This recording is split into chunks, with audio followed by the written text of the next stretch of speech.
مسافرین محترم، در صورت حضور راننده خانم، قسمت جلوی اتوبوس مخصوص به خانم‌ها و قسمت عقب اتوبوس متعلق به آقایان میباشد. با تشکر.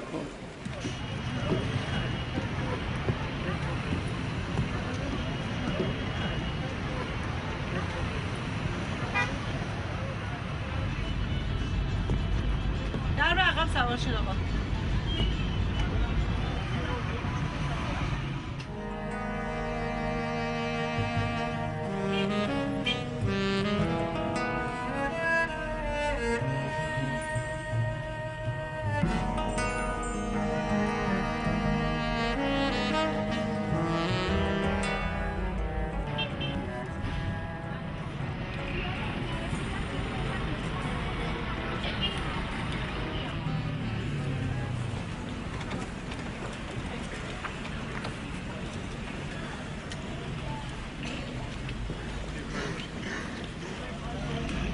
نخیر آقا بفرمایید، شما هم در به عقب سوار شید.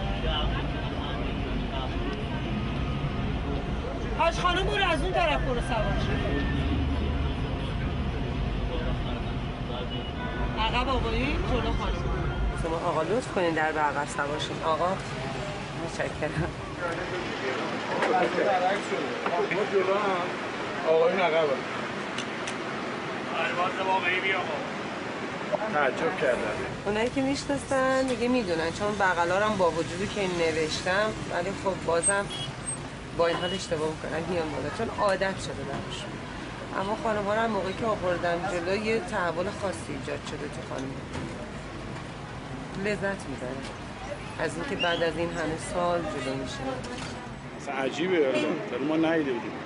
فرقی میکنه آقایون عقب باشن. آقایون تعدادشون بیشتره آخه. ما صبح که آقایون میخوان با اتوبوس برن تعدادشون بیشتره. ولی اینجوری خانم پیدا نمیشه برای صبح. مثلا 25 6 سال قضیه اینجوری بود، الان قضیه برعکس شده نمیدونم. عجیبه. من درم قسم وارد شدم تعجب کردم، مثلا تعجب. اشتباه سوار شدم. داشتم منم کار میکردم دوش به دوش شوهرم. چی شد که نکردی؟ تحصیلاتم کم.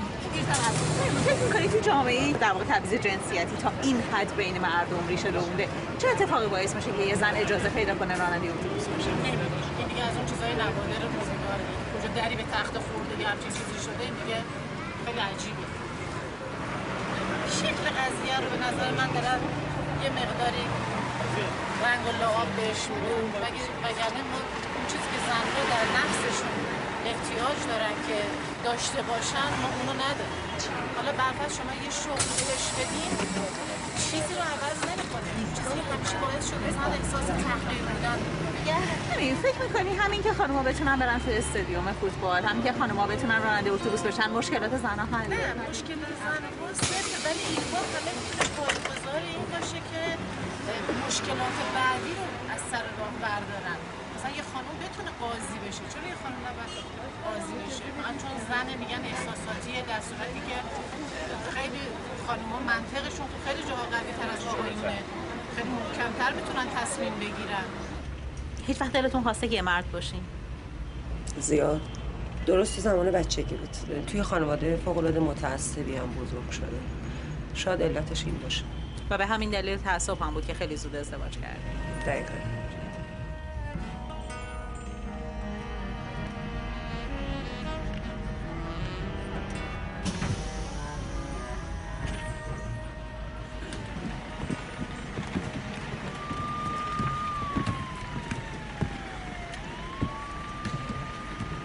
من از 27 تا 12 سال آشنا شدم. 6 ماه. ما هر دومون مربی آموزشگاه بودیم.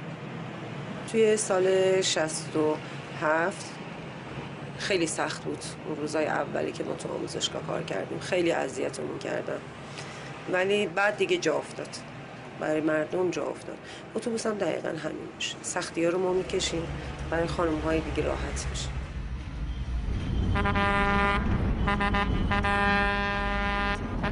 چه طرز رانندگیه؟ بفهم.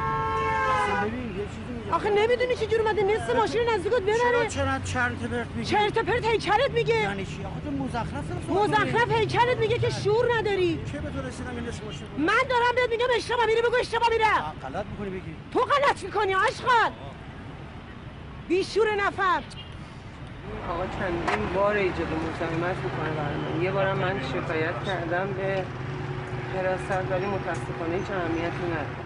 امروز جلوش من با این حساب فردا یه خانم دیگه هم بیاد تو این شو بدتر از این بکنه. مجبوره یکی مثل من جاده صابخون باشه تو روی اینا وایس. امروز درگیر فیزیکی شدی با این آقا؟ یه چک برام تو گوشش. متاسفانه فرهنگ غلط روی یه عده جا افتاده. فکر میکنن که زنها نمیتونن هیچ کاری کنن، از اون که هیچ کاری بر نمیاد. تا اگرم اومدن توی کاری میتونن همه رقمه اذیتش کنن ولی نمیتونن با من در بیان. من جلوشون نیستم.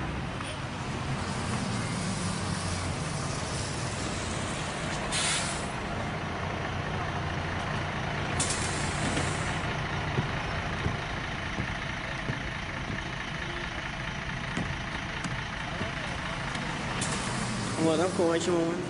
رانندگی دوست دارم ولی نه به عنوان شغل. چرا؟ از نظر من کار مزخرفی کنم. تو این ترافیک تهران فکر نمی‌کنم کار خوبی باشه. اگه قرار باشه به مامانت یه شغل پیشنهاد بدی و شغلش رو تو انتخاب کنی چی پیشنهاد میدی؟ خانه‌داری. چون به نظر من زن خانه‌داری باید بشه. دوست داری چی کاری باشی؟ من به نظرم قاضیه. ولی شما اگه حکم اعدام واسه این بدی واسه اون بدی فوقش حرفه یه امضاه. استرسش اینجا بیشتر نیست. گفتم فقط درس بخون. هر کاری باشه میکنم. یعنی اگه ناتوانم بشم نتونم کار کنم شده کلفتی هم بکنم این کارو میکنم. فقط تو کار کن به یه جایی برس. درس تو بخون.